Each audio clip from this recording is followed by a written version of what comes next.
Namaste, everyone. Thank you for the kind introduction. I'm Divya Reddy, as they mentioned, a research fellow at Infinity Foundation India. I'm glad to be here to present our work in countering Hinduphobia and building the intellectual Kshatriya movement. Infinity Foundation, founded by Sri Rajiv Malhotra, has been fighting Hinduphobia for the past 30 years. And I'm honored to be mentored by him and to have got the opportunity to work with him for this noble cause.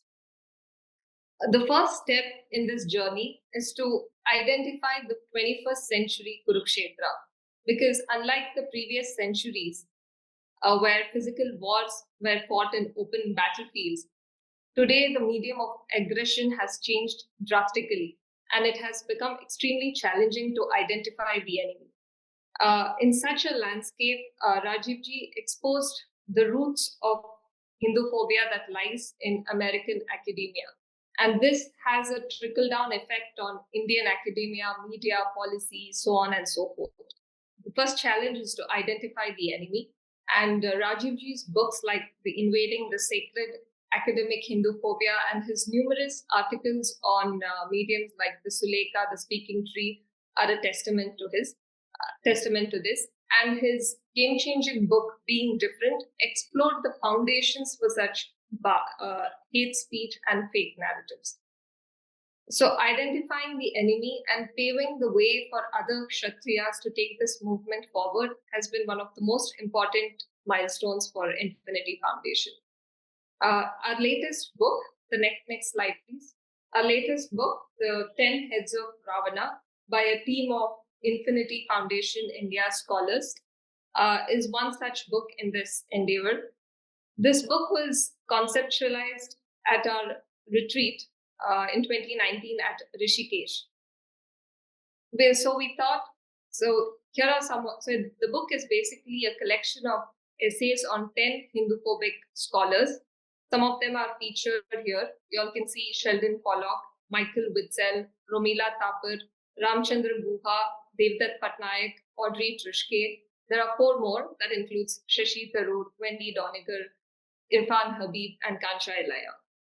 So these are just like the historical Ravana. These personalities are extremely powerful. They have enormous influence on the society today. Some of them are recipients of the Padma Shri, Padma Vibhushan, and some of them are leaders in the current Indian political arena, and some of them hold prestigious academic titles. So we thought it was very important to put a book together to call out the factual inaccuracies, distortions, and misinterpretations that they have been peddling in the name of academic scholarship.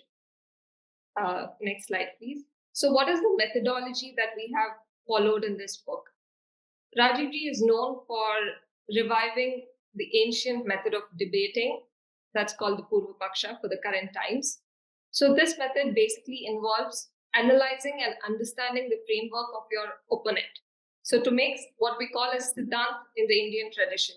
So to make sense of the arguments of your opponent, you need to understand the philosophical lens that they are operating from. For example, the concept of Western universalism from the book Being Different is a very powerful concept. So once you understand this theory, a lot of things happening in the West begin to make sense to you, including Hinduphobia.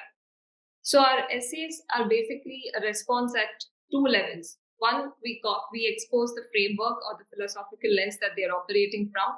And second, we refute the arguments with facts and logic. I will further elaborate this using an example as my essay from the book. So my essay is a critique on the work of Shashi Tharoor. Next slide, please.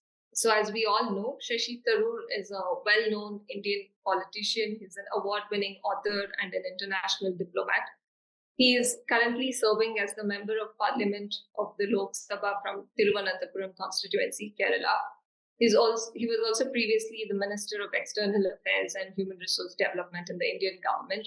He was also formerly the Under Secretary General of the United Nations. Next slide, please.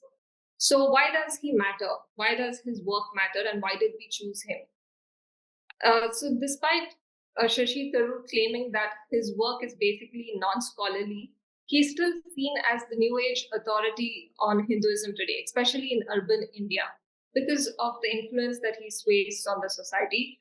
For instance, there was this lady who recently shared a photograph from her son's wedding where he was carrying the book by Shashi Tharoor, Why I'm a Hindu, instead of the Bhagavad Gita for the Kashi Yatra ritual. She found it much more relevant than the Gita itself, for which Shashi Tharoor humbly acknowledged. So it becomes very important for us to call out the factual inaccuracies in his work. So to decode Shashi Tharoor's work, I use the concepts from Being Different. This will help me decode the framework that he is operating from. Next slide, please. So some of the concepts in this book are history-centrism. So this is a very powerful concept. Once you understand this concept, you'll understand the whole philosophical basis of the Abrahamic traditions. Just to give you all a gist of it, history-centrism basically means that the Abrahamic traditions are built on the premise that you need to protect this one historical event, one scripture, that one prophet who received the revelations for your own continuity and survival.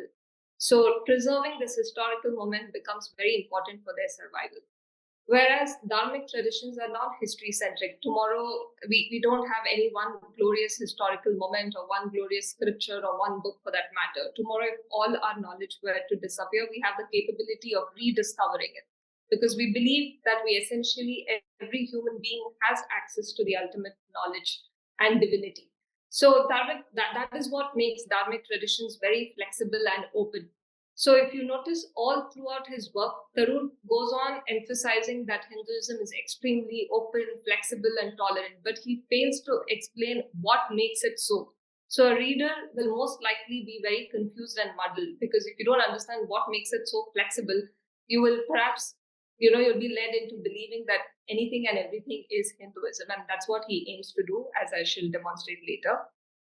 And integral unity. So Dharmic traditions are basically steeped in the premise that matter, life, and divinity are interconnected at the fundamental level.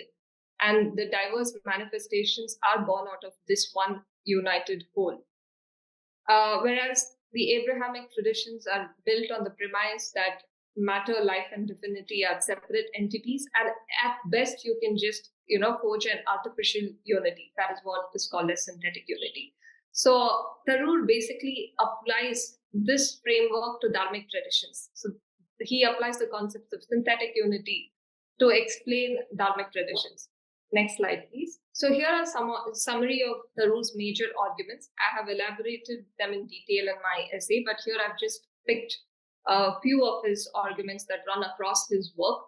So Tharoor basically advocates for the thali theory of Dharmic unity. So thali basically in the Indian context means it is a meal plate where there are different dishes all put together in a single plate, but they cannot be mixed with each other, but they can coexist at best. So he advocates for that, but we don't need that kind of a unity for Dharmic traditions, because they inherently believe in the unity of all forms. So here he wants to artificially create separate entities like Aryans, Dravidians, Dalits, Brahmins, and then say at best you all can coexist. But if systems lacking wholeness or an inherent sense of unity are destined to fall apart, you cannot forge an artificial unity, which Dharmic traditions don't even need that to begin with. So here it clearly shows that he's probably applying the lens of, the philosophical lens of the Abrahamic traditions. And Tharoor's chronology and his interpretation of the Vedas, the Itihasas, and Puranas is again from the viewpoint of Western universalism. For instance, his chronology begins with Aryans bringing the Vedas at around 1500 BCE. Now, all of these theories have been most likely successfully debunked by many well-meaning historians of India. Infinity Foundation itself has done enormous work in this regard. We have had a number of Swadeshi Indology conferences dedicated to this, but he still would like to continue peddling these narratives. He's also a champion of cultural appropriation. For instance, he finds no issues with Christian yoga. He thinks it's anyone can perform anything and it can pass off as yoga. And he's also a strong proponent of anything goes Hinduism. Like I mentioned earlier, he says Hinduism is extremely open and flexible. So anything and everything is Hinduism. So you don't really need to get upset about anything. Even if someone distorts your scriptures or facts, it's fine because that is what Hinduism is all about.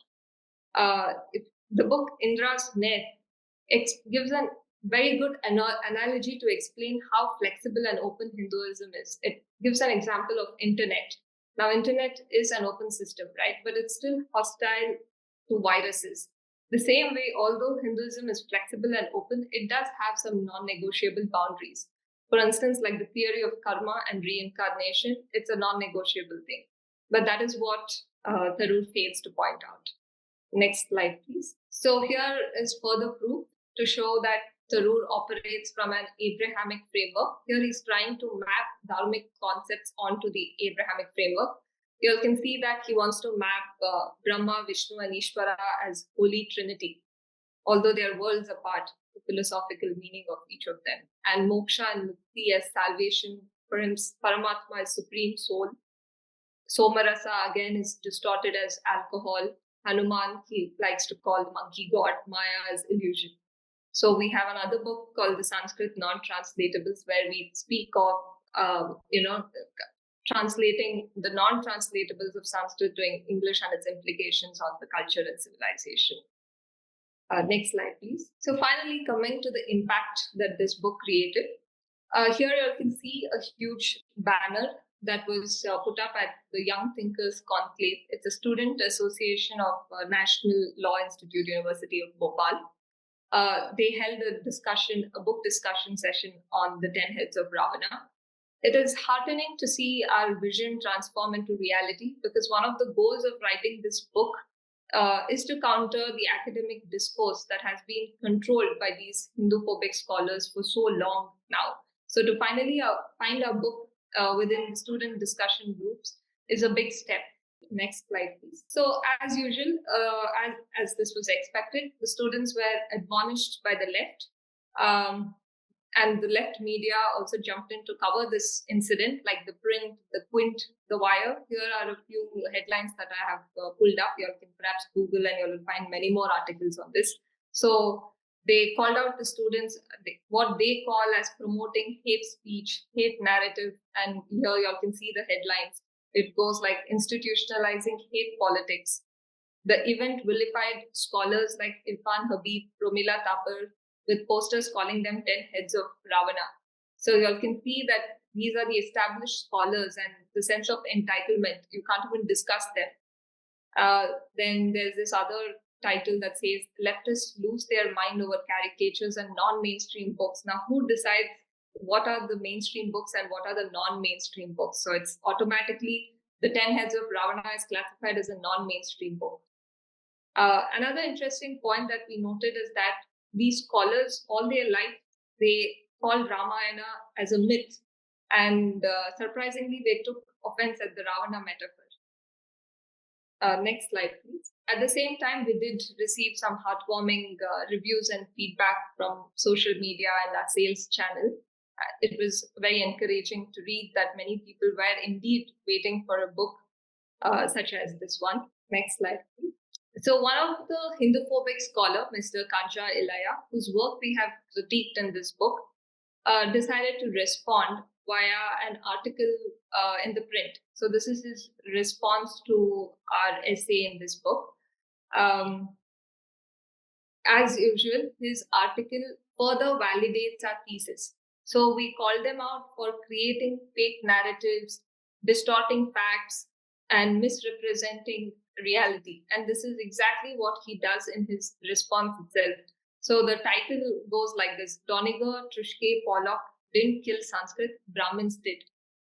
Nowhere in the book have we claimed that either of these people have killed Sanskrit. Sanskrit is, first of all, very much alive, thriving, and surviving. So nowhere have we claimed that, anyone, either of these scholars have killed Sanskrit. So that itself is a factually incorrect statement to make. Next, he goes on to say, Indian Americans who have written 10 Heads of Ravana aim to decolonize the Indian mindset. Now, all the authors of these essays are very much Indian citizens with an Indian passport. None of them are Indian Americans. So he's exposing himself. Like, he fails to get even the basic facts correct. Like, these are basic raw facts where you cannot go wrong, but he unfortunately goes wrong even there. So it just looks like he's just shooting in the air. An essay on him has been written by my colleague Shubhadeep Mukhopadhyay, who will be presenting after me. Next slide, please. So with this book, we just hope that we'll be able to inspire more intellectual Kshatriyas to join us in our yajna of destroying falsehoods. We also hope that it will serve as a tool in the 21st century Kurukshetra.